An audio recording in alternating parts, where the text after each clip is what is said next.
We live? We're live. Okay. Hey guys, so I wanted to show you the big reveal of this bathroom remodel. Basically did it in 8.5 days. Really 8 days. I just came in this morning to do some editing, some more videos, but then just doing some of the accessories. But this was basically, took a week and a half to be able to do technically, but step by step on how to go about this. I will be producing a course on this so that you can follow along it and have a lot more details on my YouTube channel. But basically, this was a 1940s bathroom that had old mud bed walls. So if you've been following along with my stories, you know that this bathroom had wainscoting, a tiled wainscoting that bumped out of the wall about 1.5 inches thick. And if you ever see that, you know that there's going to be a lot of work in actually demoing that out of there, because the old days they used to do mud bed walls and tiled over that. So basically 1.5 inches of mortar, and it really did become quite a bit of weight too. I actually got it weighed when I took everything to the landfill. It was 3,900 pounds worth of concrete and tile in this small bathroom. So it's a heck of a lot of work, and I really have to say that's probably the biggest part of the project, is getting rid of that existing stuff. So just to kind of highlight my process here a little bit, I always do recommend that if you're doing an older bathroom and you're remodeling it, and if you're trying to convert a tub to a walk-in shower, to gut everything down to the studs. Especially if you see all those old mud bed walls, it's just going to be easier to remove the existing plaster and put all new drywall in. Because believe it or not, most of the plaster is not evenly coated, so you're going to have a harder time kind of feathering in a new piece of drywall to match that, and really trying to make that transition makes it just a lot more difficult. You're going to be fooling around with that versus just removing the plaster and starting with all new drywall.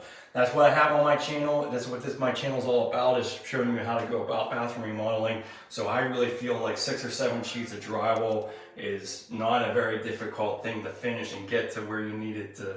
To basically, the most important concept is to be able to inspect your plumbing, inspect your electrical, and then really the installation of everything is just going to be easier when you have everything opened up. It allows you to frame things easier and make sure all the walls are flat, especially these older bathrooms. Most of the time when they were doing plaster, they didn't really care whether one stud was in line with another, because they were just going to float the wall with plaster anyways. Especially when you get into the tiling work, it's always important to have a nice flat wall.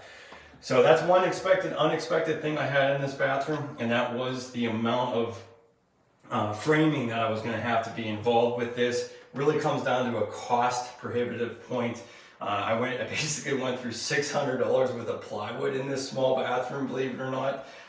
As you most know, all these materials are starting to cost a bit more, but it was kind of astounding to me. They actually spent more money on the subfloor, the actual plywood for this floor, than the actual tile and everything to set it, which is pretty crazy, but that's true.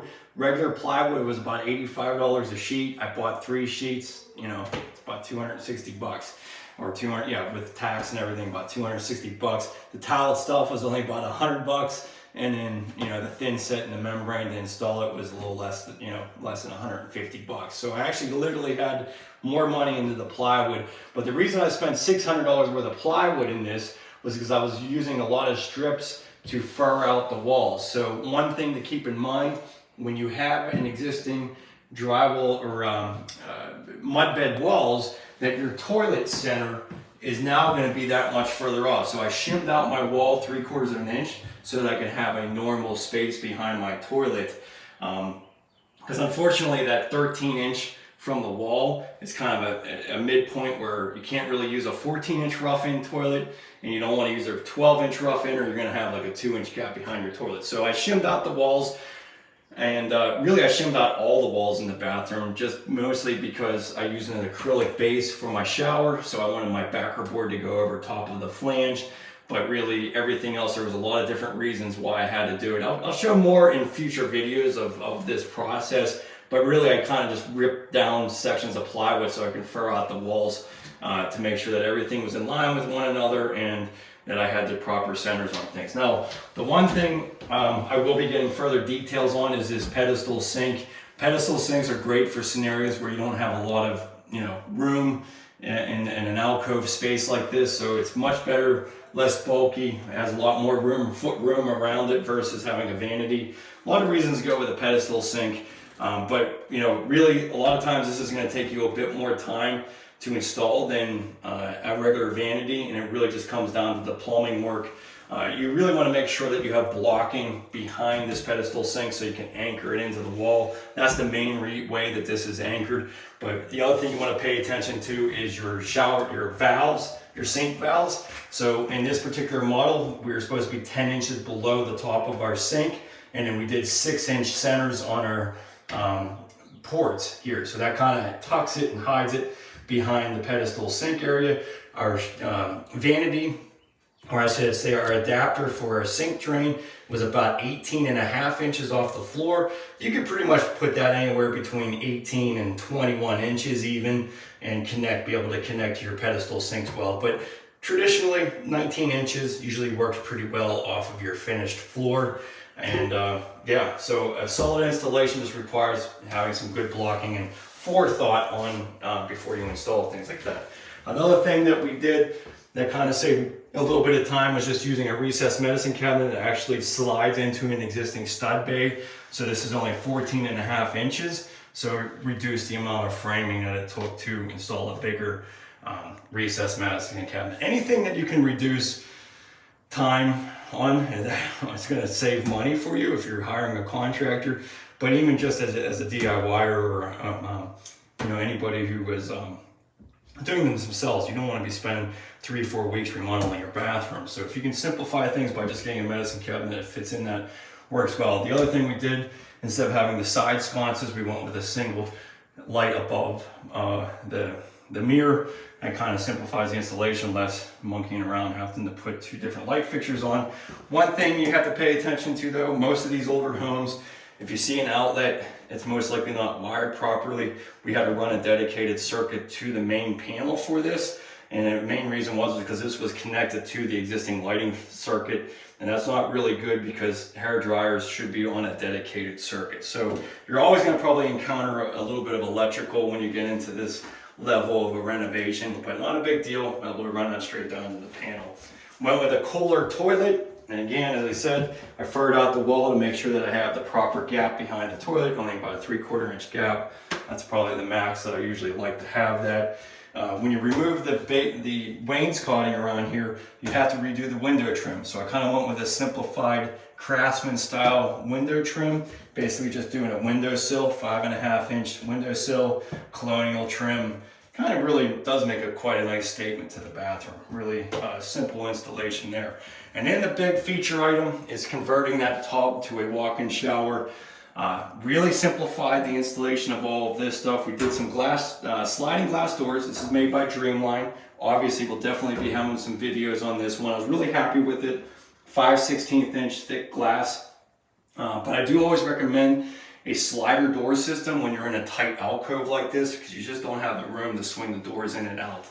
But to simplify, the big thing that was able to make things simple is not only were we just going with a simple tile layout, 12x24s, no borders, no shelves, no niches. All those things are awesome and I love doing them, but they add on more time, they add on a lot more money, and really they're more areas that you have to continue to keep clean. So a lot of aspects, if you just keep it simple with just 12x24 inch tiles, you can I was able to actually install the tile in one day, which saved a lot of labor. But the big item that saves a lot of time is using an acrylic base. So this is a Dreamline Slimline shower pan. It's only about 3 inches off of the floor, so it's a real nice slender shower pan.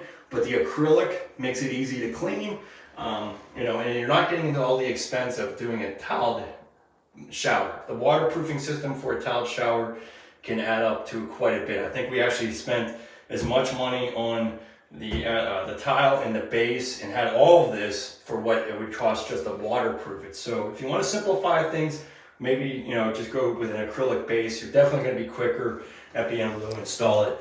Now, the one extra little item that we were able to, since we saved money on the tile and the shower base, we went with a handheld shower. This is called the Kohler Windet system, and it's basically a rail system that connects to your existing shower port. Now, obviously, I did everything new here. I installed a new Kohler valve and then just a single shower port, but it does simplify the plumbing installation of everything because you install this after your tile work. But what's really awesome is that it has a magnet on the back, and it can just basically adjust to where you want it with that magnet. Kind of can almost be like a body spray to a certain extent if you wanted it. But the other cool feature is that it's a push button type of deal. So it goes from shower head to handheld, and then you can actually pause the shower as well if you're trying to conserve water. So I thought it was a really nice little system. And again, you can install that on your existing shower faucet to make it really easy. All right, so then the extra big feature that everyone's talking about and wanting to possibly implement into your own bathroom is this fold-up bench. So this is I don't remember what it's called. I'll have to have a link in it in my description here. But basically, this bench is set at 19 inches off the floor. Can hold up. It says up to 250 pounds. I'm sure it can probably handle a lot more than that. But really, it's a pretty simple system. It just basically anchors into the wall. So you take out the back sleeves here, and as you can see, I have 8 screws that I had to drill through the tile and into some blocking. So this is something you have to plan ahead for and have some blocking behind your shower wall so that you can anchor this well. But this is definitely a system that is not only easy to install, but really well anchored to your system. And just the fact that it folds up is really nice. This is kind of like that composite material that you have for decking. So this is going to stay nice and easy and clean, cleanable as well. But folding up like that kind of makes it a real nice feature. And I think that's it. That's all we really wanted to mainly go over. Kind of our other basic deals is we add in a light above the shower. And these are those Halo 4-inch lights. Very easy to install. We went with a Panasonic vent fan. I always recommend just doing the standard fan separate from the light. And then we added another light fixture above this vanity area that will eventually get a freestanding of some kind of storage capacity over here. So that's it, YouTube. Thanks for following along. Make sure you check out the description below. I'll add some links. I'm going to be making this an actual course as well, but I do have current courses. So if you're trying to do a bathroom remodel, check out my courses. I think it will give you a lot of guidance and help in doing your own bathroom. So take care. Thanks so much.